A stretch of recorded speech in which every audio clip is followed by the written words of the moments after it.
Delta FM. Municipal 2026. Parole de candidat. On reçoit désormais un deuxième candidat pour accéder à la mairie de Blandec. David Capitaine, bonjour. Bonjour. Donc vous êtes actuellement dans l'opposition, vous siégez au conseil municipal depuis 2008, donc d'abord dans l'équipe majoritaire et maintenant dans l'opposition. Dans une vidéo postée sur vos réseaux sociaux, vous indiquez être prêt à occuper la fonction. Pourquoi ce choix de devenir maire? Tentez votre chance. Tout simplement parce que je pense avoir l'expérience maintenant acquise depuis effectivement 2008. Je me suis préparé depuis 2020 à occuper cette fonction. Formé, très longuement formé. J'ai étudié les dossiers depuis chaque jour, depuis 2020. En mai dernier, lorsque vous étiez opposé à Jean-Christophe Castelin, vous indiquiez avoir comme priorité la construction d'une nouvelle école maternelle. Vous dénonciez aussi l'état de certaines routes. Est-ce que vos priorités restent les mêmes aujourd'hui ? Oui, bien sûr. La construction d'une école dans une ville comme de 5000 habitants est prioritaire. Nous avons une rue qui est la rue Paul Aubry, qui est dans un état catastrophique, promise depuis 2014, jamais réalisée. Passage de camions, passage de nombreuses voitures. Et on a aussi des rues comme le pont de la rue Jean-Baptiste Lebas, le pont de la rue Roger Salengro, qui sont des artères principales dans notre commune, qui sont malheureusement impossibles à pratiquer ou très difficiles. Pour l'école maternelle, il y a plusieurs scénarios. Tout le monde est d'accord, mais pas pour le même scénario, c'est ça ? On est tout à fait, oui, tout à fait. Là, je partage. Nous, on n'est pas d'accord de devoir racheter un terrain parce que nos finances ne le permettent pas. C'est un terrain qui, en plus, est pollué déjà. Donc, il faudra encore engager de l'argent pour le dépolluer. Donc, nous, on a proposé une autre alternative qui est celui du parc de l'Hôtel de Ville, qui nous appartient, qui est situé en centre-ville, qui est pas inondable, donc qui regroupe un certain nombre de points très positif. Une école, ça coûte 4 ou 5 millions d'euros et nos finances, il faut savoir les gérer. Dans votre campagne, vous dites être proche des habitants, des Blandécois. Vous les avez d'ailleurs rencontrés en décembre lors d'une réunion publique. C'est quoi les retours que vous avez ? Quelles sont leurs préoccupations principales ? C'est bien simple, c'est déjà d'avoir un maire à l'écoute. Je pense que ça, c'est quelque chose que tous les politiques ont dit. Les politiques sont loin de nous maintenant.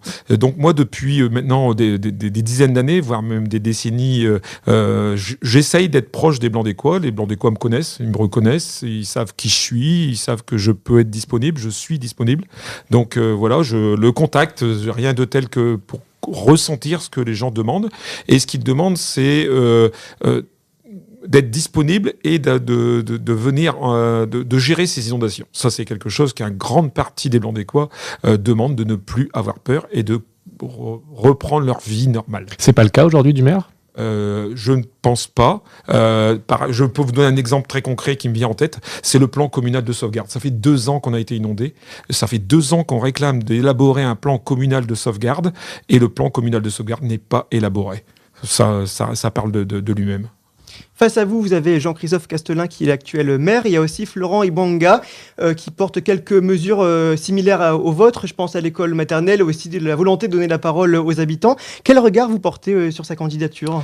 Je suis quelqu'un qui évite de regarder mes adversaires ou les personnes qui se présentent aussi. Je dirais que c'est aussi un peu normal qu'on se rejoigne, c'est la même commune. Moi, la seule question que je vais leur poser, c'est que moi, j'étais pas majoritaire. Les deux, pour moi, étaient majoritaires. Monsieur Ibonga n'était peut-être pas dans le groupe majoritaire, mais il a récupéré une grande partie de la majorité, une moitié-moitié, ils ont fait moitié-moitié. Donc moi, j'incarne quelqu'un qui n'était pas dans la majorité, et donc je peux me permettre de proposer des choses qui n'ont pas été faites précédemment. Ça change la donne, justement, qu'il y ait 3 listes et cette majorité qui est décimée en 2. Je pense surtout pour eux. Pour moi, je dirais, j'étais candidat. Je vous l'ai dit, en 2020, depuis 2020, je me prépare à être candidat.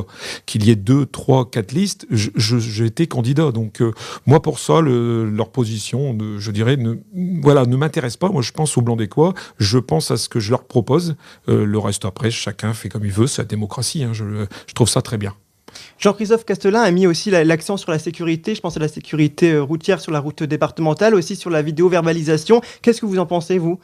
Je dirais que c'est quand même très fort de café parce que en 2020, dans notre programme, nous avions proposé de mettre en place justement dans cette rue Georges Cartiot des feux tricolores qui seraient passés au rouge si les gens allaient trop vite. Pendant des mois, on lui a reproposé cette solution. Il l'a toujours refusé. Bizarrement, approche les élections et là maintenant, on nous le propose en disant presque que c'est leur idée. Vous pouvez regarder, c'est dans notre programme de 2020. Voilà. Une dernière question. Effectivement, Simon le disait, certains éléments de vos programmes se ressemblent parfois. Il se passe quoi au deuxième tour? Si vous finissez premier, deuxième, troisième à l'issue du premier tour, il se passe quoi? Vous y pensez forcément? Ah bah, je vais répondre très clairement. Comme je l'ai toujours dit, je pars à 29, j'arrive à 29. Donc pas d'alliance Non, avec aucun des deux candidats. aucun. Eh bien, merci beaucoup d'avoir accepté de répondre à toutes nos questions sur Delta FM. Merci. Merci.